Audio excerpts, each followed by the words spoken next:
ومن أحسن قولا ممن دعا إلى الله وعمل صالحا وقال إنني من المسلمين. السلام عليكم ورحمة الله وبركاته. إن الحمد لله نحمده ونستعينه ونستغفره ونعوذ بالله من شرور أنفسنا ومن سيئات أعمالنا. من يهده الله فلا مضل له ومن يضلل فلا هادي له. وأشهد أن لا إله إلا الله وحده لا شريك له وأشهد أن محمدا عبده ورسوله صلى الله تعالى عليه وعلى آله وصحبه وسلم تسليما كثيرا.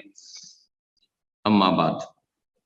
সম্মানিত ভাতৃমণ্ডলী, আল্লাহ রাব্বুল আলামিনের প্রশংসা এবং প্রিয় নবী সাল্লাল্লাহু আলাইহি ওয়াসাল্লামের উপর সালাত ও সালামের পর আজ রবিবার 21শে জিলহজ 1440 হিজরি মোতাবেক 9 জুলাই 2023 আমাদের ধারাবাহিক আলোচনা এই জুমের যে চলে আসছে দীর্ঘ সময় ধরে আমাদের আলোচনার বিষয়বস্তু ফিকহুস সালাহ বা সালাতের নামাজের মাসাইল। এতে আজকের আলোচনা হচ্ছে পর্ব নম্বর 6। বিষয়বস্তু আজকের রাসূলুল্লাহ সাল্লাল্লাহু আলাইহি সাল্লামের সুন্নাহ হাদিস দ্বারা প্রমাণিত আযানের বিবরণ, আযানের পদ্ধতি বা আযানের বিভিন্ন যে বর্ণনাগুলি রয়েছে এই মর্মে কত রকম আযান হাদিস দ্বারা প্রমাণিত। আজকে কিছু নতুন জিনিস জানবেন যেটা অনেকের কাছে অপরিচিত। যারা যে আযানটি সাধারণত দিয়ে থাকেন এবং শুনে থাকেন সেটি মনে করেন যে সেটি শুধু আযান, আর অন্যগুলি হয়তো ঠিক না। কিন্তু এখানে আমরা জানতে পারবো ইনশাআল্লাহ তাআলা 4 রকমের বর্ণনা আযান সম্পর্কে। 4 রকমের বর্ণনা আযান সম্পর্কে জানতে পারবো। এবং লেখক বলছেন যেহেতু 4 রকমের হাদিস রয়েছে, 4 রকমের পদ্ধতি রয়েছে, সুতরাং সবগুলি জায়েজ, যে কোনো একটি পদ্ধতিতে আযান দেওয়া জায়েজ। যদি কেউ কেউ পরের যেই তৃতীয় চতুর্থ গুলো আসছে সেগুলো সম্পর্কে বলেছেন যে না, আসলে শরীর ব্যাখ্যা অন্যরকম, কিন্তু দেওয়া যেতে পারে, কারণ নবী সাল্লাল্লাহু আলাইহি ওয়াসাল্লামের সবগুলি হাদিস সহিহ সনদে প্রমাণিত। তবে সবচেয়ে উত্তম আযান যেটি প্রথম পদ্ধতি বা প্রথম তরিকা আমরা আপনাদের সামনে আজকে পেশ করছি। বলছেন লেখক, সিফাতুল আযানিল ওয়ারিদা ওয়া সাবিতা ফিস সুন্নাহ, সুন্নাহর দ্বারা প্রমাণিত বা সুন্নাহয় বর্ণিত আযানের বিবরণ বা আযানের বিভিন্ন পদ্ধতি। আর সিফাতুল উলা প্রথম পদ্ধতি।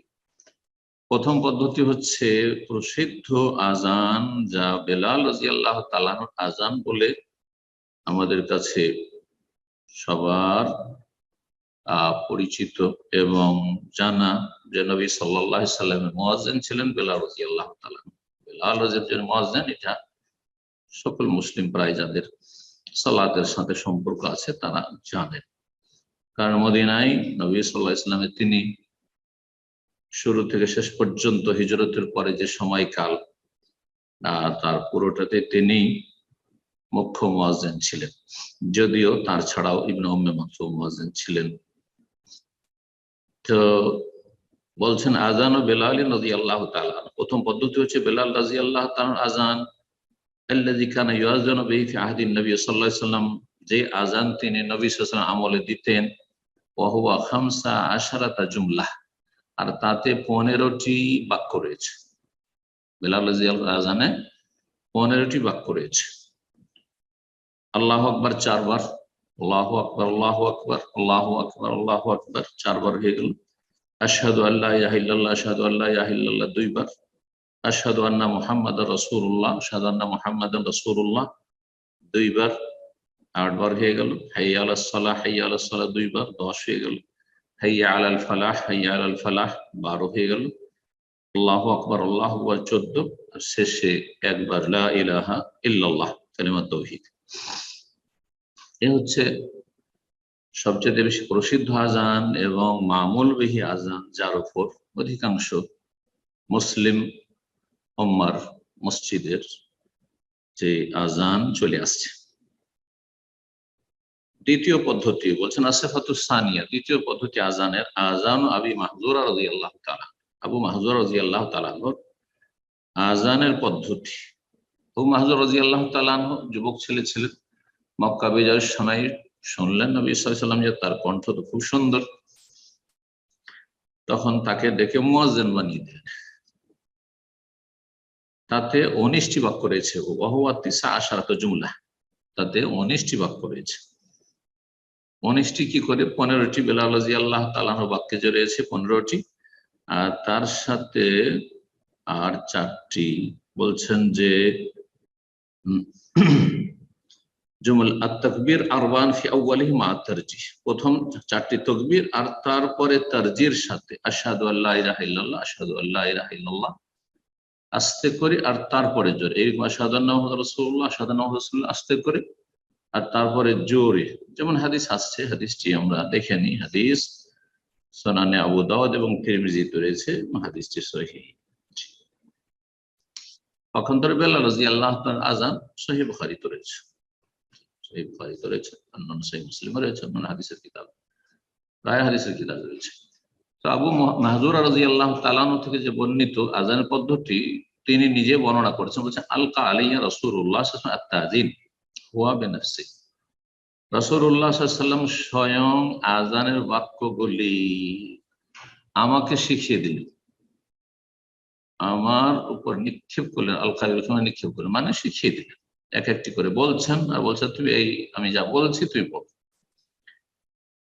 ফাকালা বললেন, সুতরাং নবী সাল্লাল্লাহু আলাইহি ওয়াসাল্লাম কুল, তুমি এইভাবে বলো, আল্লাহু আকবার আল্লাহু আকবার আল্লাহু আকবার আল্লাহু আকবার, এই তাকবীরের কালিমা হলো 4টি, আশহাদু আল্লা ইলাহা ইল্লাল্লাহ, আশহাদু আল্লা ইলাহা ইল্লাল্লাহ, আশহাদু আন্না মুহাম্মাদুর রাসূলুল্লাহ, আশহাদু আন্না মুহাম্মাদুর রাসূলুল্লাহ, দুইবার করে, একটু আস্তে আওয়াজে।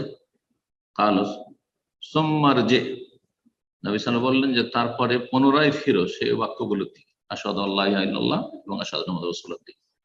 ফামুদ্দা মিন সাওতিক, এবং তোমার আওয়াজকে উঁচা করো, আওয়াজ টান দিয়ে উচ্চ স্বরে বলো, আশহাদু আল্লা ইলাহা ইল্লাল্লাহ, আশহাদু আল্লা ইলাহা ইল্লাল্লাহ, আশহাদু আন্না মুহাম্মাদুর রাসূলুল্লাহ, আশহাদু আন্না মুহাম্মাদুর রাসূলুল্লাহ। তাহলে একসাথে বলে নিতে হবে, কালেমায়ে শাহাদাত, সে তাওহীদের শাহাদাত হোক আর রিসালাতের শাহাদাত হোক। আশহাদু আল্লা ইলাহা ইল্লাল্লাহ, আশহাদু আল্লা ইলাহা ইল্লাল্লাহ, আশহাদু আন্না মুহাম্মাদুর রাসূলুল্লাহ, আশহাদু আন্না মুহাম্মাদুর রাসূলুল্লাহ, একটু আস্তে করে বলে নিতে হবে। 4 বার হয়ে গেল, আর তারপরে আবার উচ্চ স্বরে 4 বার, যেটাকে তারজি বলা হয়। তারজি মানে কোনো কিছু পুনরাবৃত্তি করা বা রিপিট করা, রাজ্জা ইউরাজু, তারজি মানে হচ্ছে রিপিট করা। তারপরে বলেন হাইয়া আলাস সালাহ, হাইয়া আলাস সালাহ, হাইয়া আলাল ফালাহ, হাইয়া আলাল ফালাহ, আল্লাহু আকবার আল্লাহু আকবার, লা ইলাহা ইল্লাল্লাহ। আখরাজাহু আবু দাউদ তিরমিজি, এবং আবু দাউদ এবং তিরমিজি হাদিস বর্ণনা করেছেন, এবং হাদিসগুলি সহিহ। সুনান আবু দাউদ 503 নম্বর এবং 475 নম্বর, তিরমিজিতে রয়েছে 192, 162। সহিহ তিরমিজি আলবানী সহিহ তিরমিজি 162, আর সহিহ সুনান আবু দাউদ 475। তৃতীয় পদ্ধতি বলছেন মিসল আজান আবি মাহজুর, আবু মাহজুর আজানের মতোই, যেমন বিগত আজান, ইল্লা আন্না তাকবীর ফি আওয়ালি, তার মানে তাতে তারজি অবশ্য রয়েছে, আশহাদু আল্লা ইলাহা, আশহাদু আল্লা ইলাহা ইল্লাল্লাহ, আশহাদু আন্না মুহাম্মাদুর রাসূলুল্লাহ, 4 বার করে, 4 বার তারজি রয়েছে। তো 19-এর জায়গায় এখানে 17 হয়ে যাবে কিভাবে? তৃতীয়তে 17 কিভাবে 17 হবে? বলছে যে তাকবীর তাতে 2 বার রয়েছে, 4 বার নয়, অর্থাৎ আল্লাহু আকবার ব্যাস 2 বার তাকবীর, 4 বার তাকবীর না। তাহলে 2 কমে গেল 19-এ। আবু মাহজুরার মতোই আজান, তবে তাকবীর হচ্ছে 4 বারের জায়গায় 2 বার প্রথমে, 17 হয়ে গেল। আখরাজাহু মুসলিম, হাদিস সহিহ মুসলিম রয়েছে, হাদিস সহিহ মুসলিমে রয়েছে 379। চতুর্থ পদ্ধতি বলছেন আইয়াকুনাল আযানু কুল্লুহু মাসনা মাসনা ওয়া কালিমাতুত তাওহীদ ফি আখিরি মুফরাদা, সবগুলি আযানের বাক্য 2 করে, 2 করে সবগুলি হবে, আর লা ইলাহা ইল্লাল্লাহ একবার, তাহলে টোটাল হয়ে যাবে 13টি। তাহলে 13টি হয়ে গেল এখানে। দলিল দলিল বলছেন হাদিস ইবনে ওমর, আব্দুল্লাহ বিন ওমর রাদিয়াল্লাহু তাআলা আনহু থেকে বর্ণিত হাদিস রয়েছে। তিনি বলছেন, আব্দুল্লাহ বিন ওমর রাদিয়াল্লাহু তাআলা প্রখ্যাত সাহাবী, তিনি বলছেন কানাল আযানু আলা আহদি রাসূলিল্লাহ মাসনা মাসনা। রাসূলুল্লাহ সাল্লাল্লাহু আলাইহি ওয়াসাল্লাম আমলে আযান দুই দুই করে বাক্য ছিল, দুই দুই করে বাক্য ছিল। তাহলে দুই দুই, তা আল্লাহু আকবার দুই, আর আশহাদু আল্লা ইলাহা দুই, আশহাদু আল্লা ইলাহা দুই, আশহাদু আন্না রাসূলুল্লাহ দুই, হাইয়া আলাস সালাহ হাইয়া আলাল ফালাহ সবগুলি দুই দুই করে, আল্লাহু আকবার আল্লাহু আকবার আবার দুই। প্রথমখানে তাহলে 4 বার তাকবীরের জায়গায় সেই দুই দুই, তাহলে হয়ে যাবে কত? আর তার সাথে জি এই তাহলে কত হয়ে যাবে? 13। কমে কমে চলে আসলো তাহলে তারজিহ নাই এতে। আর তারপরে তাতে দুটো আল্লাহ তাকবীর কমে গেল। অর্থাৎ খুব সহজ ভাষায় বললে বেলাল রাদিয়াল্লাহু তাআলা আযানে যে 15টি বাক্য রয়েছে 4টি তাকবীর শুরুতে থাকার কারণে তাতে দুটো তাকবীর কমে যাবে, সুতরাং হয়ে যাবে 13টি তাকবীর। হাদিস বলছেন যে রাসূলুল্লাহ সাল্লাল্লাহু আলাইহি ওয়াসাল্লামের আমলে আযান ছিল মাসনা মাসনা, দুই দুইটি করে বাক্য। ওয়াল ইকামাতু মাররা মাররা, আর ইকামত ছিল একটি একটি করে, আল্লাহু আকবার আল্লাহু আকবার আশহাদু আল্লা ইলাহা ইল্লাল্লাহ আশহাদু আন্না মুহাম্মাদুর রাসূলুল্লাহ, এইভাবে একটি একটি করে ছিল। ইল্লা আন্নাকা তাকুল, তবে কাদ কামাতিস সালাহ দুইবার বলবে ইকামতে, কাদ কামাতিস সালাহ কাদ কামাতিস সালাহ। আখরাজ আবু দাউদ আর নাসাই, ইমাম আবু দাউদ নাসাই বর্ণনা করেছেন। এই হাদিস থেকে লেখক বলছেন যে দুই দুই মানে সবগুলি দুই দুই, এমনকি তাকবীরও দুই দুই, তাহলে 13টি বাক্য হয়ে যায়। কিন্তু অন্যরা এর ব্যাখ্যা করছেন যে আল্লাহু আকবার একসাথে যেহেতু বলা হয়, আর আবার আল্লাহু আকবার একসাথে দুইবার তাকবীর হলেও সেটাকে একবার এখানে ধরা হয়েছে। তাহলে এইরকমটা যদি হয় তাহলে বেলাল রাদিয়াল্লাহু তাআলা আনহু 4 বারই ছিল। বেলাল রাদিয়াল্লাহু তাআলা আনহুর মতই আযান বর্ণনা করেছেন ইবনে ওমর রাদিয়াল্লাহু তাআলা আনহুমা। তাহলে এটি আর ভিন্ন কোনো পদ্ধতি নয়। আশা করি বিষয়টি ক্লিয়ার হয়েছে। অর্থাৎ মাসনা মাসনা মানে আল্লাহু আকবার একটি হলো, একবার হলো যেন, আর আল্লাহু আকবার আরেকটি হলো, এইভাবে ব্যাখ্যা করেছেন অন্যরা। এটা হচ্ছে চতুর্থ পদ্ধতি। তাহলে 4টি পদ্ধতি আমাদের কাছে হয়ে গেল। তৃতীয় যেটি চতুর্থ পদ্ধতি, সেই পদ্ধতিটি নিয়ে মত রয়েছে যেটি আসলে ভিন্ন একটি পদ্ধতি কিনা। লেখক এখন বলছেন আর সুন্নাত, সুন্নাত হচ্ছে আইয়ু আযানা বিহাযিহি সিফাতি কুল্লিহা, এই সবগুলি পদ্ধতিতে আযান দেওয়া যাবে। মাররাতান বিহাযা মাররাতান ওয়া বিহাযা মাররা, কখনো এইভাবে কখনো ওইভাবে, কখনো বেলাল রাদিয়াল্লাহু তাআলা আযান দেন, কখনো আবু মাহযুর আযান দেন, আর কখন আবু মাহজুরার যে সহিহ মুসলিমের হাদিস যাতে 17টি বাক্য রয়েছে সেটি দেন। তাহলে আযান সম্পর্কে যে 4টি পদ্ধতি, প্রথম বেলাল রাদিয়াল্লাহু তাআলা আনহুর আযানে 15টি বাক্য, আবু মাহজুরার যে আযান তারজির সাথে তাতে 19টি বাক্য, আর আবু মাহজুরা যাতে শুরুখানে তাকবীর শুধু দুইবার রয়েছে তাতে 17টি, আর 13টি 15, বা যদি সবচেয়ে বেশি সংখ্যা দেখি বাক্যের তাহলে 19, আর 17, 15 আর 13। এই হচ্ছে বিভিন্ন পদ্ধতি আযানের। বলছেন যে সবগুলি হাযা ফি মাকান ওয়া হাযা ফি মাকান, একই জায়গায় দুই রকম না একই সাথে, বরং এই মসজিদে বা এই জায়গায় এরকম, ওই জায়গায় এরকম, কোনো অসুবিধা নেই। হেফজান লিস সুন্নাহ, এতে হবে কি সুন্নাহ নবী সাল্লাল্লাহু আলাইহি ওয়াসাল্লামের সুরক্ষিত থাকবে, যে নবী সাল্লাল্লাহু বিভিন্ন সময়ে বিভিন্নভাবে আযান দিয়েছেন, সুতরাং অসুবিধা। ইহয়া আল্লাহ, আর সুন্নতকে জীবিত রাখা, বিওজুহাল মাশহুরা আল মুতানাওয়া, বিভিন্ন পদ্ধতিতে শরীয়ত সম্মত যে আযান রয়েছে সেগুলিকে জীবিত রাখা। মা লাম তুখশা ফিতনা, তবে শর্ত হচ্ছে যাতে করে ফিতনা ঝগড়া বিবাদের আশঙ্কা না থাকে। আর আজকাল যে মুসলিম সমাজে অজ্ঞতা আর তার সাথে গোঁড়ামি, এক তো অজ্ঞতা, আর দ্বিতীয়ত হচ্ছে গোঁড়ামি। জি, যে যেটা করে মনে করে যে এটাই ঠিক আর বাকি সব বাতিল, যদিও সেটা হাদিসে থাকে না কেন, কিন্তু দিন সম্পর্কে জ্ঞান না থাকা, এলমের অভাব, জ্ঞানের শোচনীয়তা দিনের, আর তার সাথে উদারতার অভাব, যার ফলে উদারতা বেদাতের ক্ষেত্রে নয়, কিন্তু সুন্নাহ দ্বারা যেগুলো প্রমাণিত সেই ক্ষেত্রে অবশ্যই উদারতা থাকতে হবে। দুটো কথায় পার্থক্য করেছে, কারণ বিদাতীরা আবার এখানে বলে কোথায় উদারতা আপনাদের। জি, মনে রাখবেন যে যেখানে সুন্নাত বিভিন্ন পদ্ধতি প্রমাণিত সেখানে অবশ্যই উদারতা থাকতে হবে। আপনি যেটা আমল করেন সেটাই ঠিক নয়, বরং হাদিসে যা বর্ণিত আছে সবটাই ঠিক, যদি সহিহ সনদে হয়, জয়ীফ নয়। মানসুখ নয়, হাদিসে পরিণত হয়েছে, সুতরাং সবটাই ঠিক। আপনার উদারতা থাকবে, আপনি আমল করলে সেটা ঠিক, আর বাকিটা ঠিক না নয়। আর বেদাতের ক্ষেত্রে, দলিলবিহীন আমলের ক্ষেত্রে অবশ্যই সীমিত করতে হবে রাসূলুল্লাহ সাল্লাল্লাহু আলাইহি ওয়াসাল্লামের সুন্নতের সাথে, ইত্তেবাকে, অনুসরণকে। এই নয় যে যে কোনো একটা করলেই চলে, এটাও ঠিক ওইটাও ঠিক, এটা আবার ঠিক নয়। ফজরের আজানে অর্থাৎ যেটি ফজরের আজান, ইয়াজিদুল মুয়াজ্জিন ফি আযানিল ফজরে, ফজর আযানে মুয়াজ্জিন অতিরিক্ত বাক্য বলবে হাইয়া আলাল ফালার পরে, আসসালাতু খায়রুম মিনান নাওম, আসসালাতু খায়রুম মিনান নাওম, ওয়া যালিকা ফি জামিই সিফাতিল আযানিস সাবিকা। যতগুলি আযান পদ্ধতি রয়েছে, সেটি আযান বেলাল রাদিয়াল্লাহু আনহু আযান হোক, আবু মাহজুর আযান হোক, বা তৃতীয় পদ্ধতি আবু মাহজুরার হোক, অথবা চতুর্থ পদ্ধতি যেটি ইবনে ওমর থেকে বর্ণিত, ফজরের সময় আর দুটো বাক্য বেড়ে যাবে, আসসালাতু খায়রুম মিনান নাওম, আসসালাতু খায়রুম মিনান নাওম, যেটা বিভিন্ন হাদিস দ্বারা প্রমাণিত। সুনান বাইহাকিতে রয়েছে, আর অন্যান্য হাদিস কিতাবে রয়েছে, হাদিসের সনদ সহিহ। এই আসসালাতু খায়রুম মিনান নাওম নিয়ে কিছুটা ইখতিলাফ রয়েছে, যদিও অধিকাংশ উলামা একরামদের মত হচ্ছে এটি ফজরের আযান, কিন্তু একটি মত হচ্ছে যে না, তারা বুঝতে ভুল করেছে, যে সেটি তাহাজ্জুদের আযান। এই ব্যাখ্যাটি বা এই মতটি ঠিক নয়, তাদের বুঝার ভুল।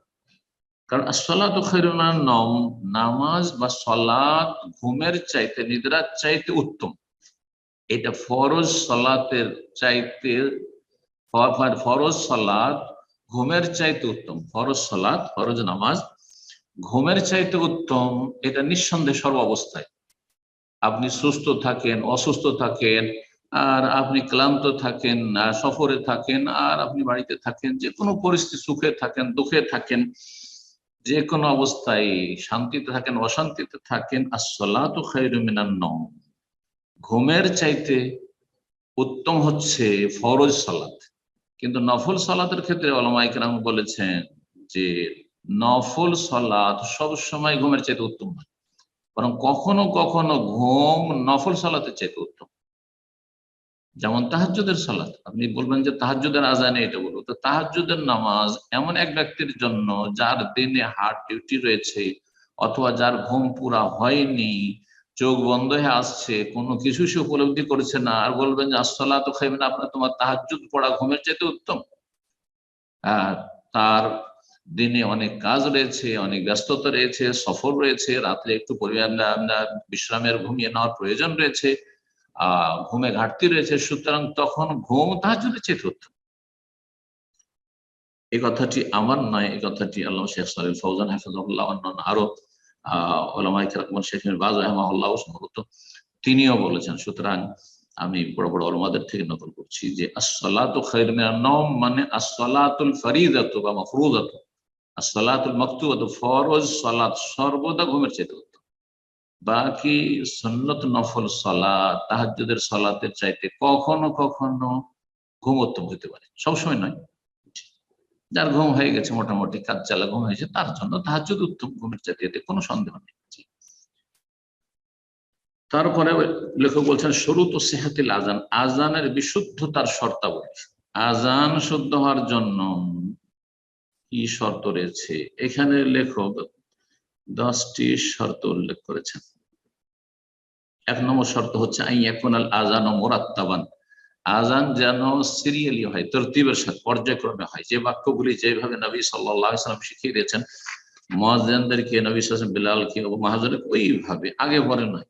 তাকবীর আগে রয়েছে, তারপরে শাহাদাত, তাওহীদের শাহাদাত, তারপরে সালাতের শাহাদাত, তারপর হাইয়া আলাস সালাহ, হাইয়া আলাল ফালাহ, আল্লাহু আকবার, আল্লাহু লা ইলাহা ইল্লাল্লাহ। কেউ যদি লা ইলাহা ইল্লাল্লাহ দিয়ে শুরু করে, কেউ যদি হাইয়া আলাল ফালাহ, হাইয়া আলাস সালাহ আগে শুরু করে, না, চলবে না, হবে না, তরতিব ঠিক থাকতে হবে। 2 নম্বর মুতাওয়ালিয়ান, পরস্পরতা বহাল থাকতে হবে, মাঝখানে গ্যাপ না হয়ে যায়। 2-4টি বাক্য বলেছে আজানে, আর তারপরে অন্য কিছু কাজ করলো, অথবা অন্য কারোর সাথে কথা বললো, আর তারপরে আবার আজান শুরু করলো, না, মাঝখানে যেন গ্যাপ না থাকে। যেমন অজুর কাজগুলির ক্ষেত্রে মাওয়ালাত বা তাওয়ালি ফরজ করা হয়েছে, পরস্পরতা বহাল রাখা। 3 নম্বর শর্ত হচ্ছে আজানের বিশুদ্ধতার জন্য যে ইয়াকুনা বাদা দুখুল ওয়াক্তি, সময় হওয়ার পরে আজান দিতে হবে, সময়ের আগে আজান দিলে হবে। দুপুরে ধরে মাথার উপর থেকে সূর্য গড়েনি, জোহর রক্ত হয়নি, কেউ আজান দিয়ে বসে, মাগরিব সূর্য ডুবেনি, 2 মিনিট আগে আজান দিয়ে বসে থাকলে আজান হবে না। ফজর শুভ সাদেক হয়নি, টাইম টেবিলে শুভ সাদেক হয়নি, আর তার আগে আজান দিয়ে বসে আছে ফজর, তো হবে না। এইভাবে যে কোনো আজানের ক্ষেত্রে। 4 নম্বর শর্ত, এখন মুয়াজ্জিন মুসলিমান, মুসলিম মুয়াজ্জিন হইতে হবে। কোন মুসলিম যদি আজান দেয় হবে না। যার কারণে পুরুষ হইতে হবে, কোনো মহিলা আজান দিলে হবে না। আমিনান, বিশ্বস্ত হইতে হবে, আস্থাভাজন হইতে হবে। যেই ব্যক্তি আমানতের সাথে টাইম টেবিল মেনটেন করে আজান দেবে, এই নয় যে একজন খেয়ানতকারী, কপট, মুনাফিক, যেই ব্যক্তি আমাদের বিভ্রান্ত করলো, আজ সময় চলে যাচ্ছে, কোনো পরোয়া নেই, না, আমানতদার লোক হইতে হবে। আকেলান, সেই ব্যক্তি যেন বিবেক সম্পন্ন হয়, পাগল না হয়, 7 নম্বর শর্ত। 8 নম্বর শর্ত, আদলান, সেই ব্যক্তি যেন সৎ ব্যক্তি হয়। আদলান মানে মুসলিম, আকেল, আর তার সাথে সেই ব্যক্তি আস-সালিমিন আসবাবিল ফিসকি ওয়া খাওয়ারিমিল মুরুয়া, সেই ব্যক্তি সমস্ত রকম পাপাচার, কাবিরা গুনাহ, বাহ্যিক যেন তার জীবনে কাবিরা গুনাহ, অহরহ কাবিরা গুনাহ করছে, সেই ব্যক্তি আদেল না, সে ফাসিক। আদেলের বিপরীত হচ্ছে ফাসিক। জি, স্পষ্ট ফাসিক তার জীবনে না থাকে। মানুষের আভ্যন্তরীণ জীবনে গুনাহ আছে, কাবিরা অনেক আছে, থাকতে পারে, কিন্তু স্পষ্ট। সেই ব্যক্তি ফজর পড়ে না আর আজান দিচ্ছে, সেই ব্যক্তি জেনায় লিপ্ত আজান দিচ্ছে, সেই ব্যক্তি ব্যক্তিকে মুয়াজ্জিন করেছেন, যেই ব্যক্তি রমজান মাসের সিয়াম ফরজ পালন করে না, যাকাত দেয় না, অথবা জালেম, সুদ খাচ্ছে, ঘুষ খাচ্ছে না। আদলান, সেই ব্যক্তি যেন সৎ হয়। বালেগান, সাবালক হবে, সাবালক যদি না হয় তাও মুমাইয়াজ, কমপক্ষে সে যেন সহি আর ভুলের মাঝে পার্থক্য করে মুমাইয়াজ হয়। হয়তো সাবালক হয়নি, কিন্তু 7-8 বছর বয়স হয়েছে, আজানের বাক্য সুন্দর সে মুখস্থ রাখে এবং সুন্দর সে আজান দিতে পারে। এবং আজান যে এটা একটি ইবাদত, বুঝে যে আজানের সময় এই নয় যে আজান দিতে দিতে আমি হাসতে শুরু করে, আজান দিতে খেলাধুলা শুরু করে দেবে, এমন নয়, খেলতামাশার বিষয় না। 9 নম্বর শর্ত। 10 নম্বর, এখন আজান বিল লুগাতিল আরাবিয়া, আজান হচ্ছে আরবি ভাষা। আজান যদি কেউ বাংলা ভাষায় দেয় হবে না, উর্দু ভাষায় দেয় হবে না, ফার্সি ভাষায় দেয় তো হবে না। ফার্সি ভাষায় যদি আজানই না হয়, তো সূরা ফাতিহা ফার্সি ভাষায় পড়া কি করে যায় যেতে পারে? আল্লাহ বোঝার তৌফিক দান করুন। আশা করি অনেকেই জানেন যে সূরা ফাতিহা ফার্সি ভাষায় হানাফি ফিকাতে রয়েছে যে ইমাম আবু হানিফা রাহিমাহুল্লাহর কাছে নাকি ফার্সি ভাষায় সূরা ফাতিহা পড়া জায়েজ। নুরুল আনওয়ার উসুল ফিকহের কিতাবে রয়েছে, তাদের প্রসিদ্ধ যতগুলি ফিকহের কিতাবের প্রায় কিতাবাতে রয়েছে। সুতরাং এই ফতোয়া, মাযহাবের ফতোয়া, এটি ভুল। জি, যে আরবি ভাষা ছাড়া আজান হবে না, আরবি ভাষা ছাড়া ইকামত হবে না, আরবি ভাষা ছাড়া সালাতের তাকবীর গুলি হবে না, যখন এগুলি হচ্ছে না, তাহলে সূরা ফাতিহা আরবি ভাষা ছাড়া অন্য ভাষায় প্রশ্নে উঠে না। জি, আরবি ভাষায় হইতে হবে সুন্নতি পদ্ধতিতে, আর একামত ঠিক অনুরূপ। একামতের জন্য এই শর্তগুলি রয়েছে। বলছে ইয়াসানু তারতিলুল আজান, আজান যখন দিবে ধীর স্থিরতার সাথে, তারতিলের সাথে, তাড়াতাড়ি করে নয়। যেমন একামত তাড়াতাড়ি করে দিয়ে দেওয়া হচ্ছে, ঠিক ওই রকম নয়, বরং আজান লম্বা টান দিয়ে দেবে, ওয়ারাফুসসাউতি বিহি, এবং উচ্চস্বরে আজান দেবে, কারণ মানুষকে শোনানো, তার নিজ নিজ বাড়িতে বা কর্মক্ষেত্রে রয়েছে, তাদেরকে শোনানোর উদ্দেশ্য। ওয়াইয়ালতাফিতা ইয়ামিনান, এগুলো সুন্নত। ডান দিকে হাইয়া আলাস সালাহ বলার সময় ফিরবে, আর বাম দিকে ফিরবে হাইয়া আলাল ফালাহ বলার সময়। এটি হচ্ছে প্রসিদ্ধ মত। কিন্তু কেউ কেউ বলেছেন যে মতটি এখানে লেখক উল্লেখ করেছে, আও ইয়াকসিমা কুল্লা জুমলাতিন মিনাল জুমলাতাইন আলাল জিহাতাইন, হাইয়া আলাস সালাহ একবার ডান দিকে, হাইয়া আলাস সালাহ বাম দিকে, হাইয়া আলাল ফালাহ ডান দিকে, হাইয়া আলাল ফালাহ বাম দিকে, এইরকম কেউ কেউ বলেছেন। কিন্তু এই মতটি শক্তিশালী নয়। ওই রকম যেমন সেই মতটি যে হাইয়া আলাস সালাহ 2 বারই ডান দিকে, আর হাইয়া আলাল ফালাহ 2 বারই হচ্ছে বাম দিকে। আল্লাহু আ'লাম। তারপরে বলছেন যে মুয়াজ্জিনের জন্য সুন্নত হচ্ছে তার আওয়াজ যেন উঁচু হয়, আইয়াকুনা সাইয়্যিদান, তার আওয়াজ যেন উঁচু, আস্তে ফিস ফিস করে গলা ওঠে না আজান, আর তাকে মুয়াজ্জিন বানিয়ে দিয়েছে, এমনটা যেন না হয়, এটা সুন্নতের খেলাফ। আলিমান বিল ওয়াক্ত, টাইম টেবিল সম্পর্কে সে যেন জ্ঞাত হয়। অজ্ঞ মানুষ জানেই না, ওকে প্রতি টাইমে বলতে হয় যে আজানের টাইম হয়ে গেছে, আজান টাইম হয়ে গেছে, না, এই মুয়াজ্জিন তার জন্য হওয়া ঠিক না।